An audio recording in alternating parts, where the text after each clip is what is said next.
Salawat dan salam senantiasa kita mohonkan kepada Allah SWT. Semoga selalu tercurah kepada Nabi kita Muhammad Sallallahu Alaihi Wasallam yang senantiasa kita akan syafaatkan nanti di yaumil qiyamah. Itu Bapak Jamaah Masjid Rahimahullah. Kajian pada malam hari ini insyaallah akan disampaikan oleh Ustaz Miftahul Munir dengan tema 10 ayat penjamin surga.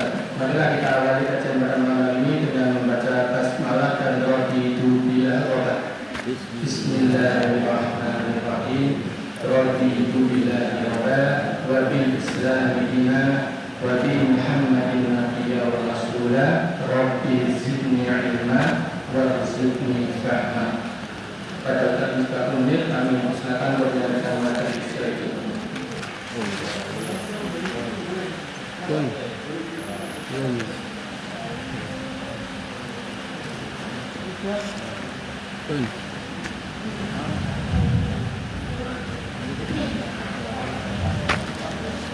Saya kemarin ke Uji. Oh iya, Tegal. Kembali keluar. Silakan aja. Angkat desa. Iya. Biar enak kan? Daerah pemakaman saya Iya. Itu udah pernah ya. ke pantai Pantai yang Widuri itu ya. daerah pemakaman.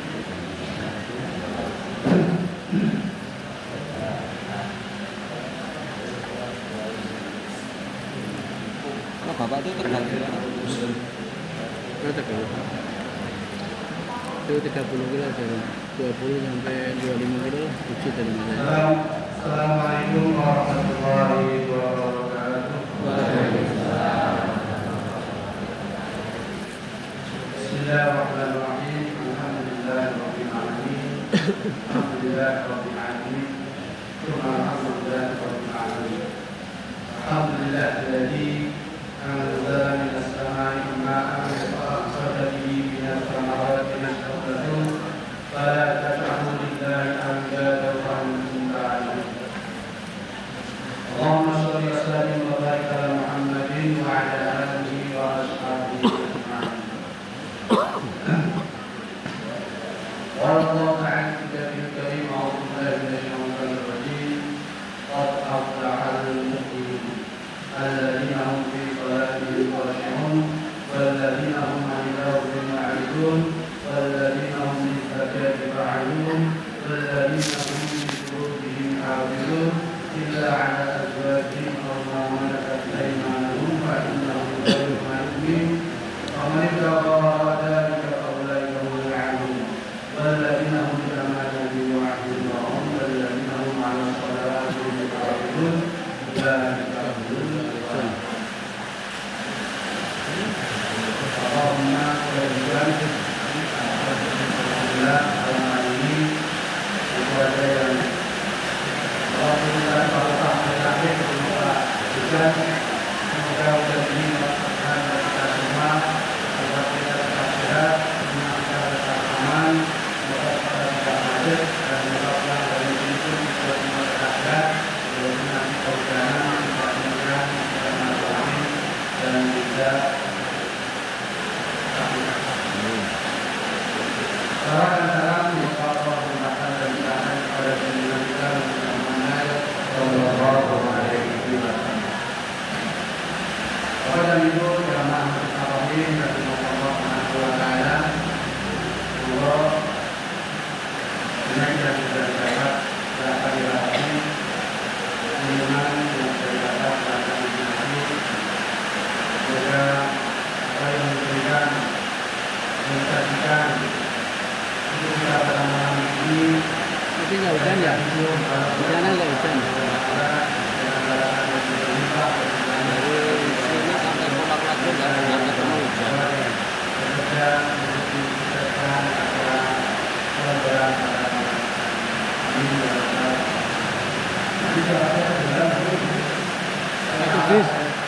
Satu bis Iya, 50 orang. iya, 50 juga. Dulu ikut, dulu lah. Iya, lurah. Ibu-ibu maju dulu Pak Amir. Lurahnya. Didorong dengan Ceweknya cuma 2. kanan. Baik, Bapak dan Ibu yang dirahmati Allah Subhanahu wa Ta'ala, malam hari ini di kajian seluruh yang ke atas dan hari ini semoga 57. terus berjalan terus berlanjut dan semoga kita ini selalu selesai Allah Subhanahu wa Ta'ala ini adalah salah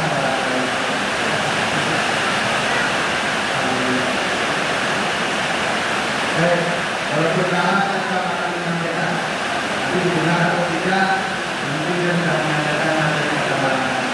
Materi saya malam hari ini tentang 10 ayat penjamin surga.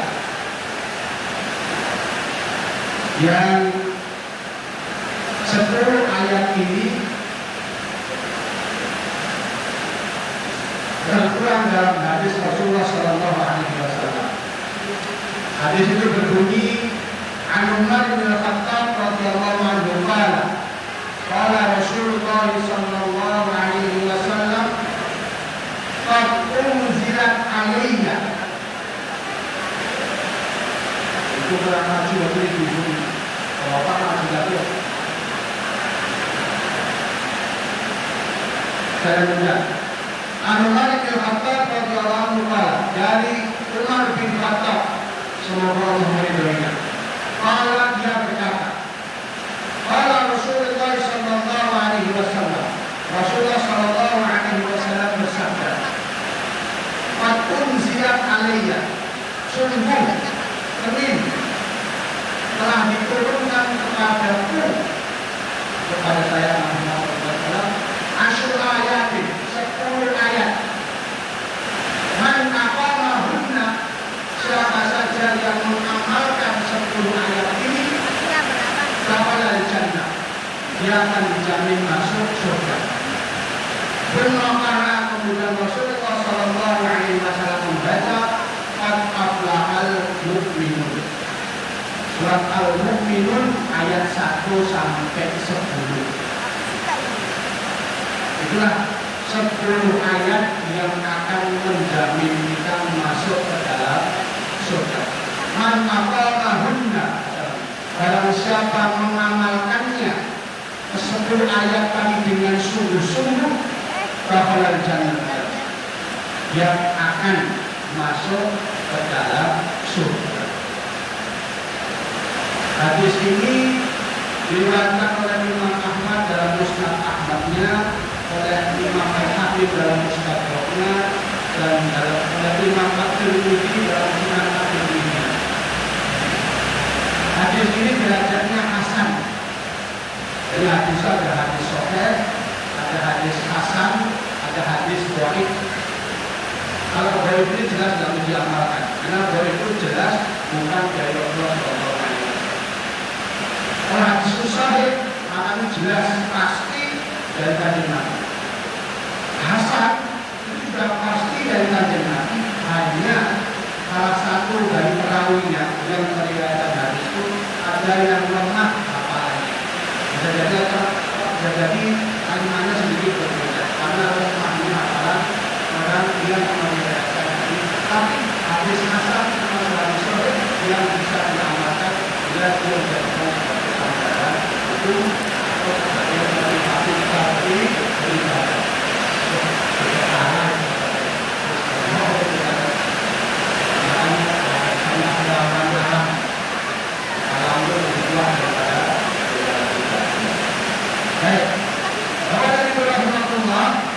Hadis ini menunjukkan bahwa barang siapa mengamalkan 10 ayat pertama surat Al-Mu'minun, maka Allah menjadikan surga baginya.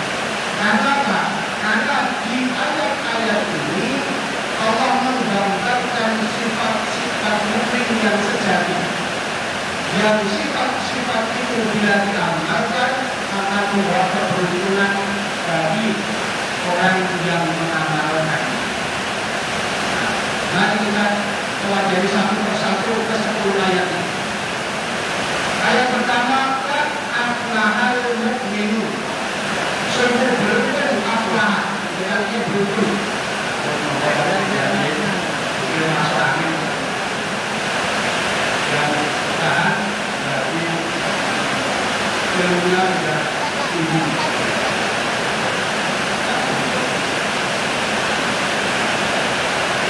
Saya lanjutkan. Ayat pertama berfirman aflahal mu'minun. Sungguh beruntunglah siapa al-mu'minun, orang-orang yang beriman.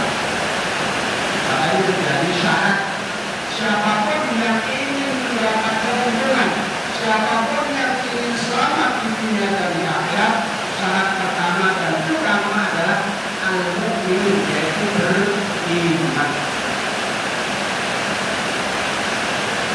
Beriman berarti at-tasdiqu bil lisan wa at-tasdiqu bil qalb wal 'amalu bil jawarih.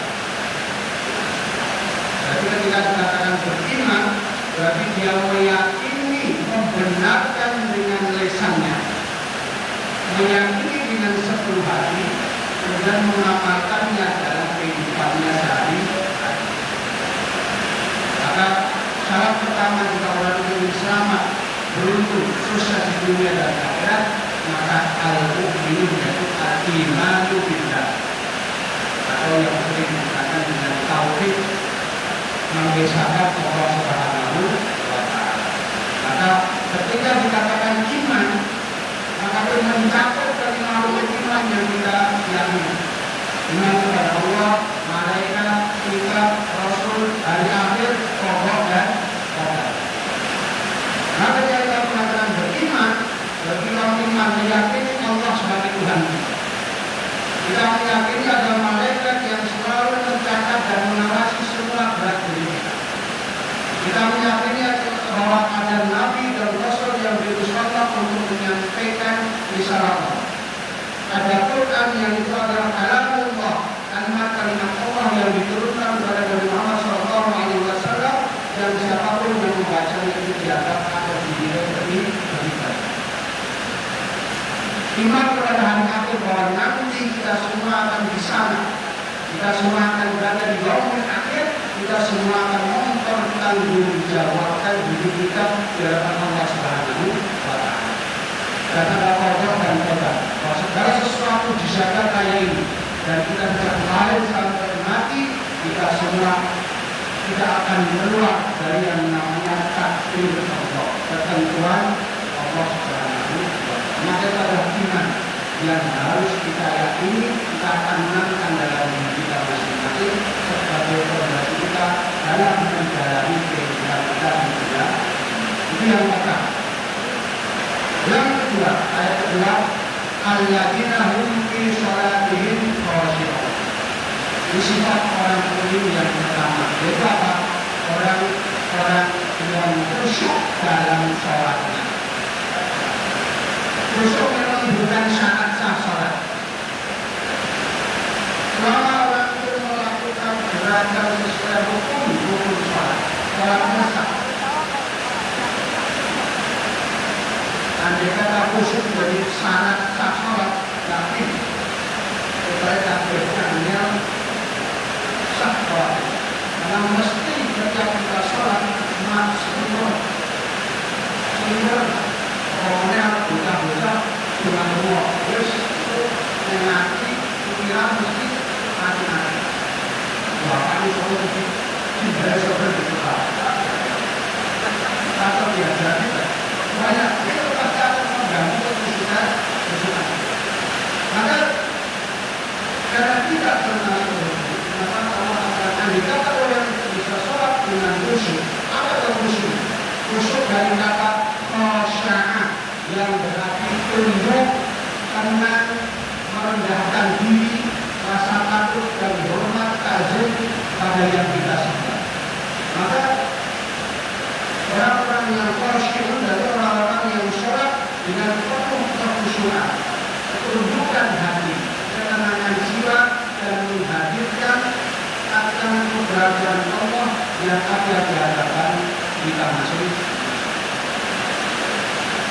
Dan itu nuansa hati, pikiran yang kita sendiri yang bisa merasakan. Dan itu yang bisa menghadirkan kesukaan dalam orang lain. Tapi diri kita masing-masing.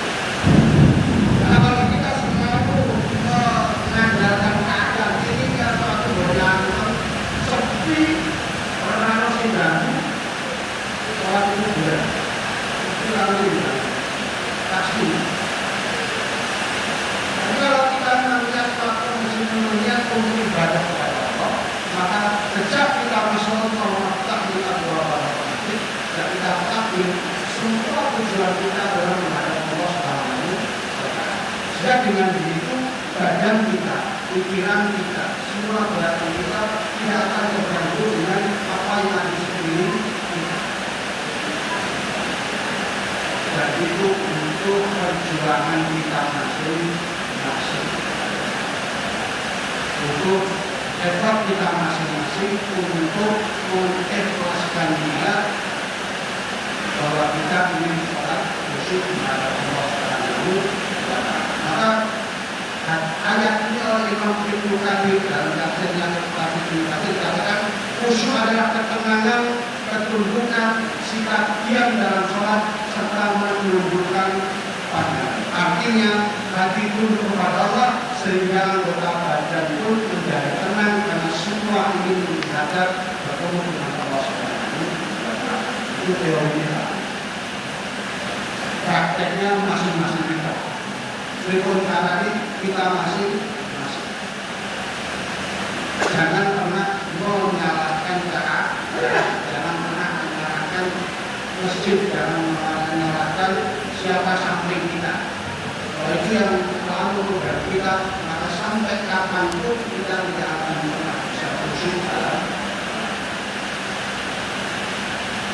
Karena oleh Imam Al-Qurtubi dalam tafsirnya Al-Qurtubi katakan khusyuk adalah hadirnya hati.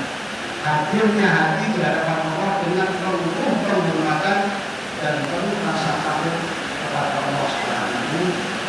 Maka bahwa Allah khusyuk ini memang tidak seperti memberikan untuk selalu usaha dan ikhtiar setiap kita mempunyai prinsipnya. Ketika kita berangkat ke masjid kita lihat ibadah. Ketika sudah masuk masjid dengan Allah Maha ini, maka sejak saat itu kita sudah harus memfokuskan pikiran dan hati kita bahwa kita akan sholat. Tidak lagi memikirkan dulu. Dan kita sudah masuk masjid, maka dunia sudah mulai. Dan di sini adalah kita akan menghadap Allah, tinggalkan dunia. Tapi malah sholat Allah kita ketemu tadi, sehingga kalian jadi kena itulah syaitan rajim yang akan selalu menggunakan kita sholat. Maka cara khusyuk itu teorinya yang pertama adalah fokus kita akan sholat. Fokus ini juga kita akan sholat. Siapapun yang di samping kita, bagaimana keadaan saat itu, bagaimana kita tetap harus sholat. Yang kedua, selalu menyadari gerakan dan bacaan yang kita lakukan. Karena misalnya kita sedang takbir, kita baca Allah kali atau doa kita yang lain, itu kita harus sadar kita membaca. Dan juga tenang, atau dalam bahasa fikih namanya tumaninah. Tumaninah ini menjadi rukun sholat. Tumaninah menjadi salah satu rukun sholat. Tumaninah adalah tenangnya badan, tenangnya hati ketika kita melakukan setiap gerakan sholat. Maka Rasulullah SAW pernah mengatakan, aswa'un nasi sariqatan allati yasriqu min sholati. Sejelek-jelek pencuri adalah pencuri sholat. Kalau mereka yasriqu sholat Rasulullah, bagaimana orang itu dikatakan mencuri sholatnya ya Rasulullah? Qala man la yuqimu ruku'aha wa la sujudah. Dikatakan orang itu mencuri sholatnya ketika dia la yuqimu, tidak menyempurnakan ruku'aha, menyempurnakan rukuknya sujud dan sujudnya. Rukuk itu kan ini yang masih pernah yang koyok ini beda. Kalau kita yang masih kuat maka dikatakan sempurna ketika punggungnya itu lurus. Sujud itu dikatakan sempurna ketika ketujuh anggota tubuhnya menempel di tempat sholat. Satu juga sampai itu ini nyapesa di rumah kosong selama dunia dan terkopai. Satu, dua telapak tangan, tiga. Duanya adalah kedua lutut, dengkul. Dan lima, yang dua adalah kedua kaki kita. Dari kaki kita nempel. Semuanya. Tadi dengan samrat kita kosong. Senang. Nah, ketika ketujuh anggota tubuh itu menempel, maka kita anggap sempurna sujud. Kalau salah satunya hilang, maka itu belum sempurna sujud. Maka ketika sujud itu kita sudah benar rukuk dengan lurus, sujud ketujuh anggota tubuh kita itu menempel di tempat. Itu yang pertama.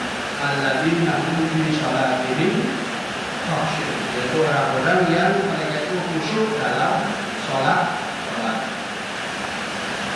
Termasuk khusyuk juga adalah untuk mendahului imam.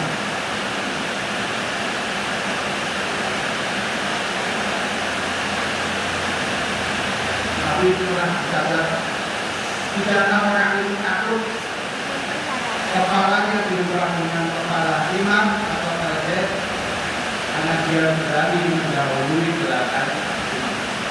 Salah satu tanda tidak khusyuk adalah mendahului imam. Maka jangan kita berani main-main dengan imam. Kalau imam belum selesai dengan gerakannya, jangan mendahului.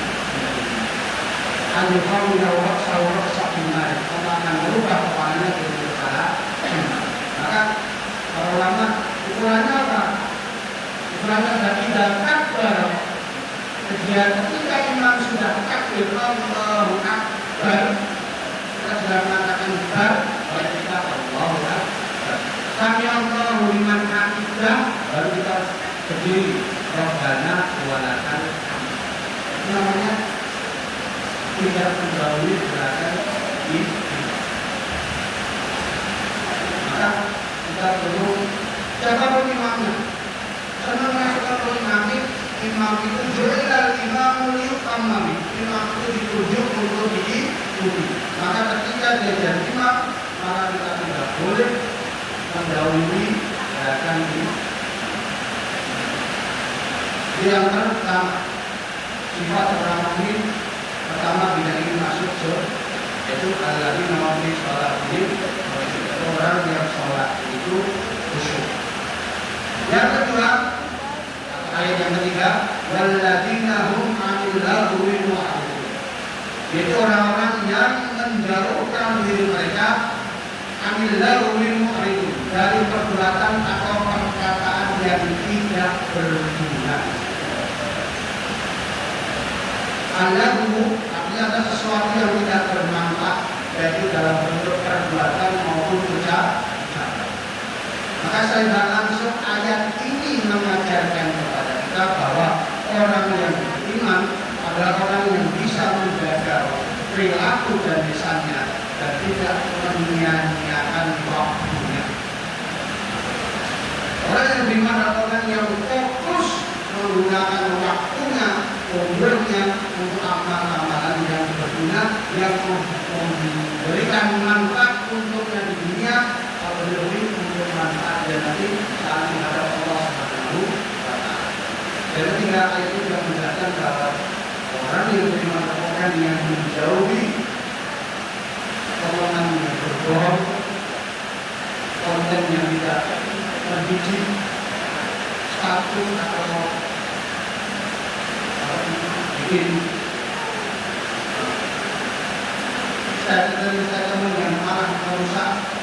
silaturahmi, merusak hubungan tetangga itu harus dijaga. Dan itu bukan sifat seorang mereka yang mengakhirnya orang-orang di mana orang yang menjauhkan diri dari perkataan dan perbuatan yang tidak bermanfaat. Ada dalam hadis Rasulullah SAW banyak menjelaskan dalam beberapa hadis beliau. Di antaranya Rasulullah SAW pernah bersabda, "Min husni Islamil mar'i tarkuhu ma la ya'ni." Di antara tanda husni Islamil mar'i, baiknya keislaman seseorang, di antara tanda dia orang muslim yang baik adalah tarkuhu ma la ya'ni, meninggalkan sesuatu yang tidak bermakna, meninggalkan sesuatu yang tidak bermanfaat. Apa itu? Apa itu bisa mengerti dan bisa mengetahui apa kegiatan yang tidak bermanfaat.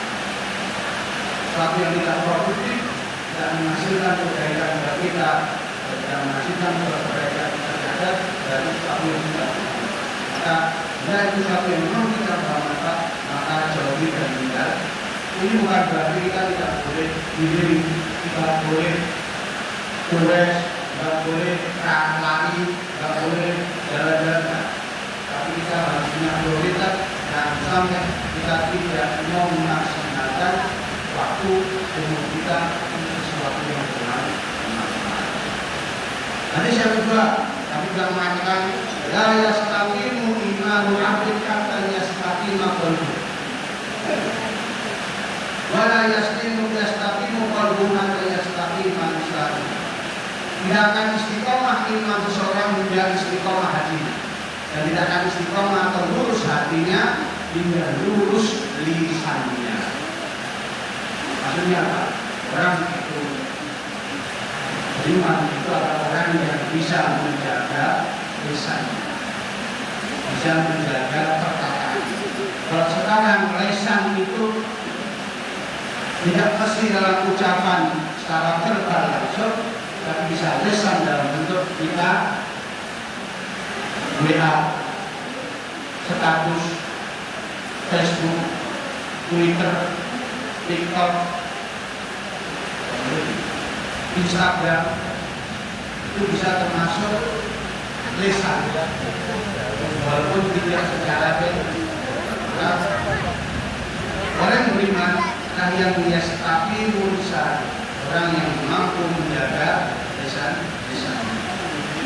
Hadis yang ketiga yang lebih tegas lagi, Rasul mengatakan al-muslimu man salimal muslimuna min lisanihi wa yadihi.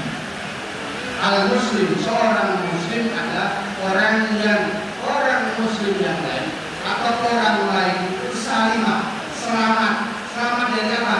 Min lisanihi, dari lisannya, wa yadihi, dan dari tangan. Maka ini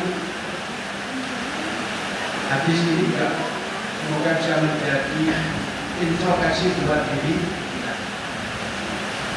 Kita dikatakan seorang muslim ketika orang muslim yang lain itu selamat dari lisan kita dan selamat dari perbuatan kita. Sering saya sampaikan hadis tentang ayatul jannah. Layak ulul jannah, layak ulul jannah. Man layak manjarahu bawah. Terima dan saya sampaikan. Tidak masuk surga, tidak masuk surga, tidak masuk surga. Siapa itu man layak?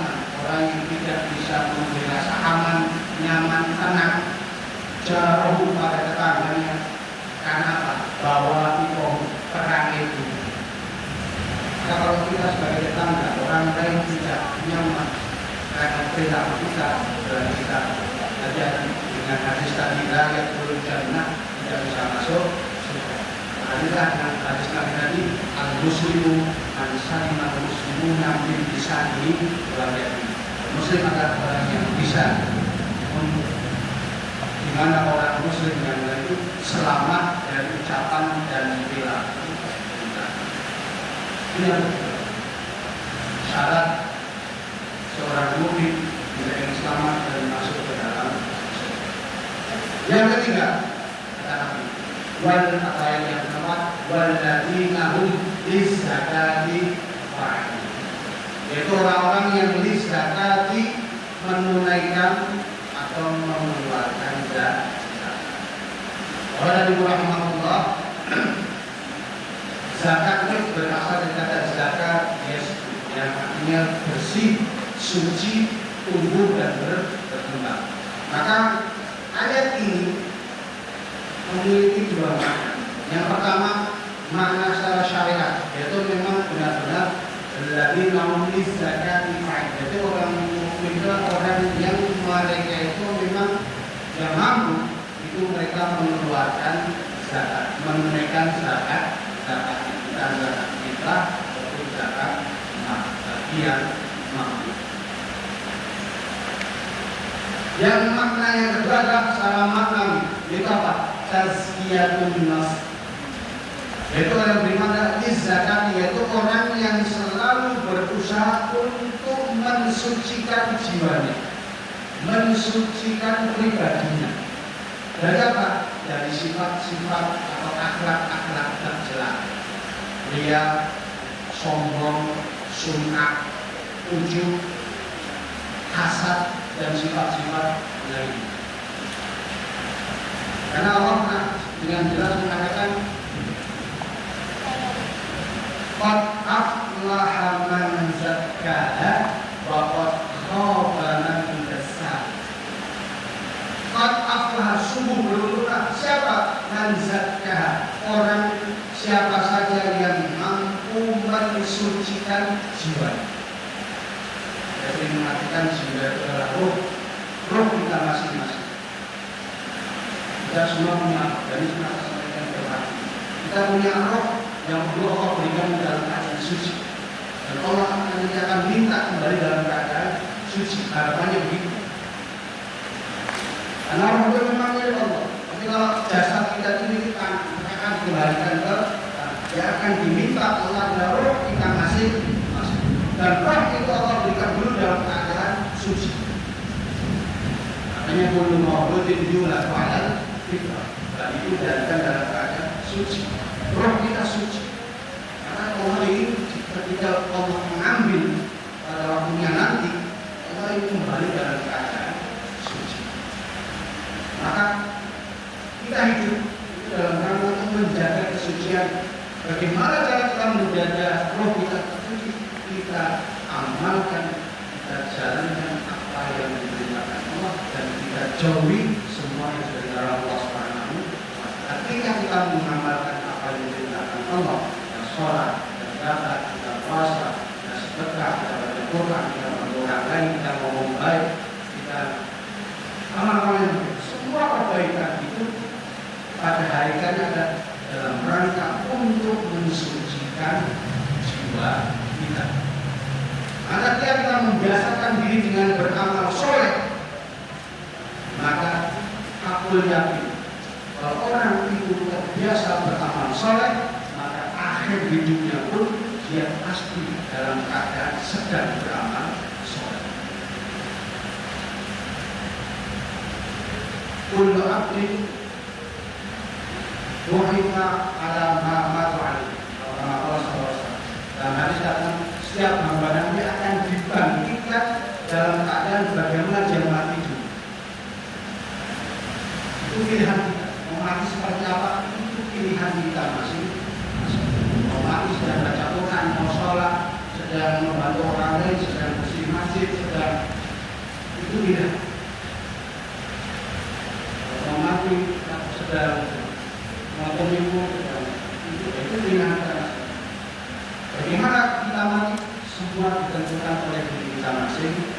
Maka ketika kita mampu menjaga diri kita dengan beramal soleh, selalu beramal soleh, itu pada hakikatnya kita sedang menjaga jiwa kita, roh kita untuk tetap bersih. Nah, ketika nanti kita terbiasa dengan amal soleh, maka insya Allah kita akan melihat dalam keadaan husnul khatimah. Karena berarti kita sudah menyiapkan diri kita dengan amal soleh, otomatis kita membersihkan jiwa kita, maka Allah pun akan ridho dengan roh yang kembali dalam keadaan bersih. Maka hidup kita dan kita memiliki dalam rangka untuk itu. Jadi saya sampaikan, ada yang turun karena satu kesalahan. Untuk 900 tahun kembali ke surga, satu kesalahan.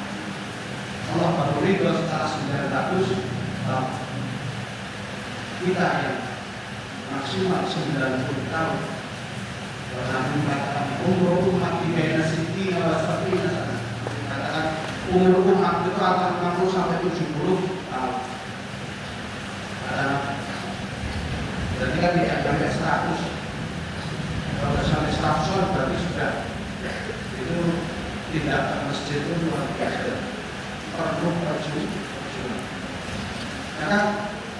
Karena waktu kita terbatas dan dosa kita mungkin tidak satu, maka butuh usaha yang lebih keras bagaimana kita bisa membersihkan kesalahan yang sudah menempel di roh kita masing-masing. Maka ciri orang beriman hulis zakati fa'ilun. Mereka orang yang selalu menjaga, mensucikan dirinya dari sifat-sifat tercela agar roh mereka tetap suci dan bisa kembali kepada Allah Subhanahu wa taala dalam keadaan suci. Ya ayyuhan nasu mutma'inna bijami ila rabbiki radiyatan mardiyah fadkhuli fi ibadi wadkhuli jannah. Insyaallah. Yang ayat kelima, yang ciri yang keempat, walladzina hum li furujihim hafizun, yaitu orang mukmin adalah orang-orang yang selalu menjaga, saya kabulkan. Furuj itu kan farjun, kemaluan kita masing-masing. Jadi orang yang beriman adalah orang yang selalu menjaga kehormatan dirinya. Tidak mendekati zina, tidak berbuat zina, ataupun perbuatan-perbuatan lain yang itu akan menggoda farju kita, menggoda kemaluan. Maka orang yang begitu, bagaimana Allah katakan dalam surat An-Nur ayat 31, A'udzubillahi minasyaitonir rajim, qul lil mu'minina yaghuddu min absarihim wa yahfazu furujahum, dzalika azka lahum innallaha khabirun bima yasnaun. Katakanlah kepada orang laki-laki yang beriman agar mereka menundukkan pandangan mereka dan menjaga kemaluan mereka.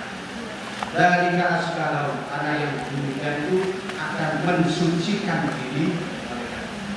Yang 31 Allah melanjutkan, wa qul lil mu'minati yaghuddna min absarihinna wa yahfazna furujahunna wa la yubdina zinatahunna illa ma dhahara minha wal yadribna bi khumurihinna ala jujubihinna.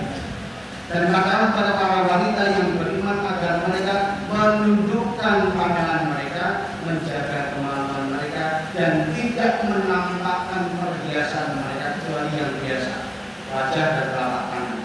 Dan tidaklah mereka menutup kain kerudung ke dada mereka. Lima. Begitu luar biasanya Islam itu memuliakan perempuan yang bernampak pada wajah dan telapak.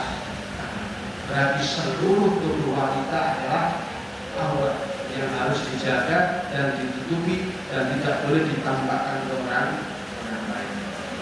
Kalau dalam hadis Rasulullah SAW mengatakan terkait dengan walladzina hum li furujihim hafizun, yang menjaga kemaluan. Jadi kami mengatakan man yatman lima baina lihyaihi wa ma baina rizlaihi atman lahu jannah. Barang siapa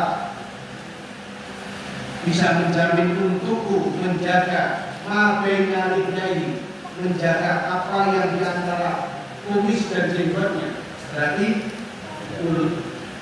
Wa ma baina rizlaihi, dan apa yang ada di antara dua kakinya, berarti kemaluan kita masing-masing. Al-Qur'an lahu jannah, kata Nabi, saya akan jamin dia masuk ke dalam surga. Jadi kita harus menjaga kehormatan kita masing-masing. Nabi kemudian mengatakan, kutiba alaikum adam nasibahu min zina. Maksud terjemahannya telah tentukan bagi anak yang bagian dari zina yang pasti akan mengenainya, yang pasti akan berzina. Jadi maksudnya apa? Fazina aini apa? Zina mata adalah memandang. Dan bisa menjaga pandangan. Ini bukan merem.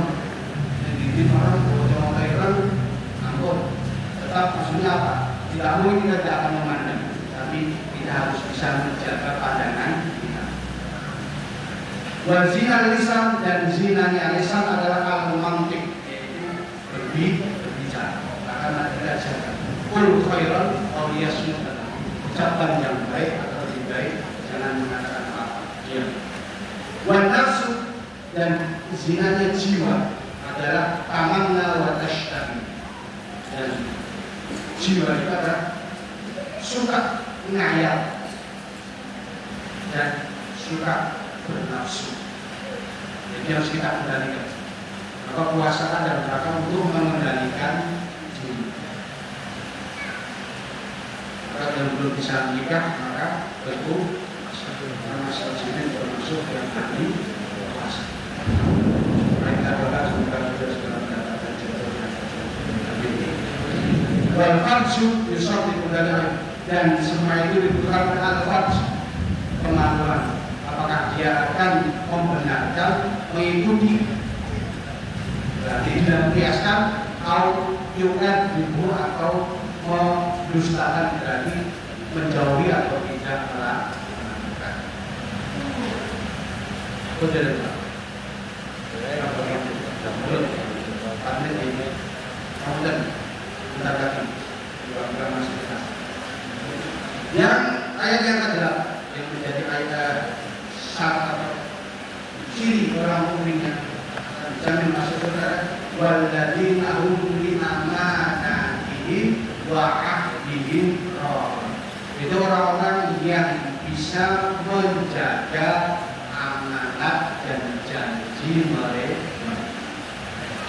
Ayat ini menggambarkan sifat orang mukmin yang sejati, yaitu menjaga amanah dan menepati janji. Jadi itu membedakan kita dengan orang yang munafik. Orang munafik itu kan jika berkata selalu ngabusi, jika berjanji selalu berjanji, jika dipercaya pasti suka mengkhianati. Sinten itu sana-sana tidak pernah melayani sehingga dari kamarnya. Siapapun itu bisa jadi kita jadi orang munafik. Maka untuk menghindari itu, maka ingatlah yang pertama bahwa li amanatihim wa ahdihim. Sifat menjaga orang yang mampu menjaga amanah.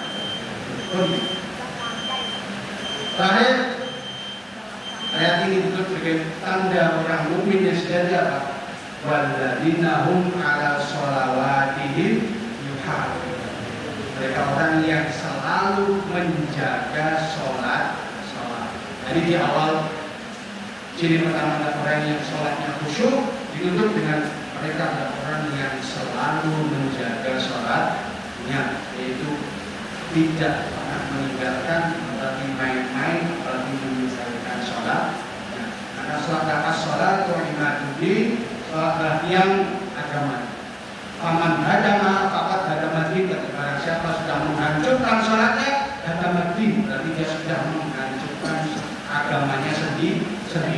Nabi mengatakan dengan tegas, man hafadha 'alaiha, siapa saja yang mampu menjaga sholat lima waktu, kanat lahu nuran wa burhanan wa najatan yaumil qiyamah. Maka apa yang dia lakukan tadi, apa yang dia lakukan dengan menjaga sholat lima waktu tadi, itu akan menjadi nuran, cahaya, wa burhanan dan bukti, wa najatan dan penyelamat baginya yaumil qiyamah, pada hari kiamat.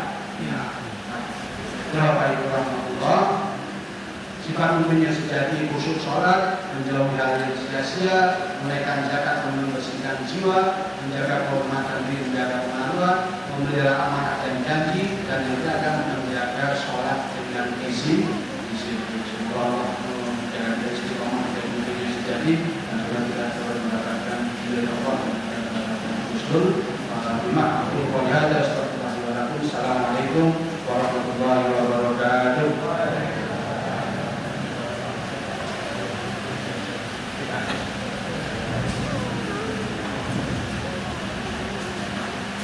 Video tadi materi yang disampaikan oleh Ustaz Misbahul Munir. Kami ucapkan terima kasih kepada beliau. Semoga apa yang disampaikan oleh beliau menjadikan hikmah bagi kita dan kita bisa mengamalkannya sehingga materinya kita untuk golongan orang-orang yang beriman dan bertakwa di jalan Allah. Selanjutnya kami sampaikan pengumuman perolehan infak pada malam hari ini alhamdulillah terkumpul 400.000 rupiah. Terima kasih kami sampaikan kepada Bapak Ibu semua yang telah berinfak guna terus keberlangsungan untuk kajian kita pada setiap Selasa pertama dan ketiga ini. Mari kita tutup kajian pada malam hari ini dengan membaca hamdalah dan doa kafaratul majelis.